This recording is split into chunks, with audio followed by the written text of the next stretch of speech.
Voici la recette du mercredi, des choux. Donc je te laisse toutes les quantités en description. On va faire fondre le beurre et l'eau dans une casserole et on va mettre hors du feu le lait en poudre que nous allons bien mélanger au fouet. On va remettre à ébullition, puis ajouter de nouveau la farine hors du feu. Cette préparation, nous allons la faire sécher au feu. Donc tu vas remuer en permanence afin d'obtenir une pâte qui colle légèrement à la casserole et c'est comme ça qu'on voit qu'elle est bien séchée. Toute l'eau de la pâte est sortie. Nous allons la débarrasser dans un cul de poule pour qu'elle refroidisse et nous allons ajouter les œufs au fur et à mesure. Moi, je les ai ajoutés en 3 fois. On mélange bien entre chaque incorporation d'œufs afin que le mélange soit bien homogène et on va s'arrêter d'ajouter des œufs quand notre mélange aura un bec d'oiseau. Alors, je vais te montrer exactement ce que c'est. Tu remues et donc tu as un mélange homogène. Quand tu soulèves ta spatule, tu dois obtenir une pâte qui forme une pointe mais qui ne tombe pas de ta spatule. On appelle cela le bec d'oiseau. Je vais y arriver, je te le remontre. Donc reste jusqu'au bout, je vais te donner les indispensables pour ne pas rater ta pâte à choux. Donc là, dès qu'elle est prête, nous allons pocher des cercles d'environ 4 cm de diamètre afin de former des choux. Voilà, j'espace. Si tu te demandes pourquoi je n'ai pas commencé en haut de ma plaque, je t'expliquerai un peu plus tard. Donc on les espace à peu près de 4 cm parce que ça gonfle des choux. Donc tu vois, je les ai pochés en quinconce. Il faut savoir que donc avec la recette que je te donnais de pâte à choux, tu peux vraiment tout faire. Paris-Brest, éclair, religieuse, Saint-Honoré, choux craquelin, pièces montées, enfin voilà, tu peux vraiment tout faire.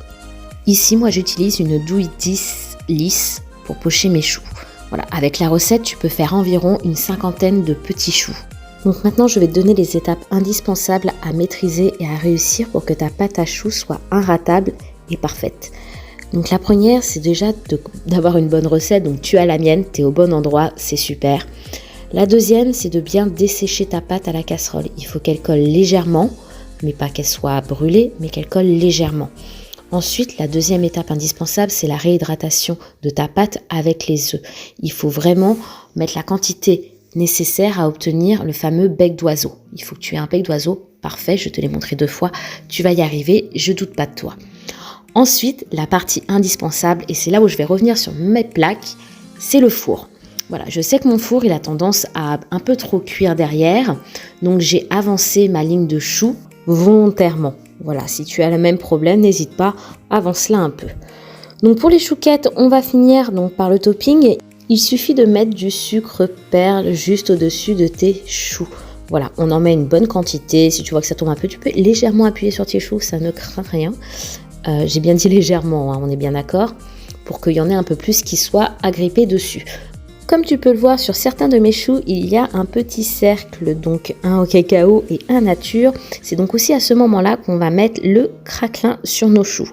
Voilà, c'est juste avant la cuisson. Je te donnerai la recette dans une autre vidéo. Ce n'est pas la vidéo aujourd'hui. Mais voilà, donc l'excédent de sucre perle, il suffit de l'enlever. Les choux collent très bien au papier cuisson, donc n'hésite pas, tu peux lever ta plaque, tapoter et récupérer l'excédent pour pouvoir faire ton autre plaque. Une fois nos 2 plaques finies, nous allons les enfourner en même temps à 180 degrés en chaleur tournante. Si en plus tu peux avoir une petite chaleur par le sol, donc par le bas, ça serait parfait. Moi, mon four le fait. Maintenant, ça dépend des options de ton four, mais sinon juste une chaleur tournante, ça suffit. Donc le troisième et dernier point pour ne pas rater ses choux, c'est de ne pas ouvrir son four. Il n'y a pas besoin d'entrouvrir son four, il n'y a pas besoin de retourner sa plaque. Ce qu'il y a besoin, c'est de laisser son four fermé tant que la pâte à choux n'est pas cuite. La pâte à choux a une cuisson particulière, il faut bien le savoir, c'est une vraie dorure que tu as. D'accord, c'est pas légèrement doré, légèrement or, non, c'est vraiment cuit. En plus, généralement, les choux, on les garnit. Donc, en vrai, même s'ils sont un petit peu trop cuits, donc ils ne sont pas cramés, ça passe. Voilà, vaut mieux avoir des choux un peu trop cuits que des choux qui ne sont pas assez cuits. Et quand tu vas les sortir, ils vont s'affaisser. Voilà, je te montre la couleur de ma cuisson. Si tu as des questions ou que tu as besoin d'aide, n'hésite pas, tu commandes. Et surtout, un petit like et abonne-toi.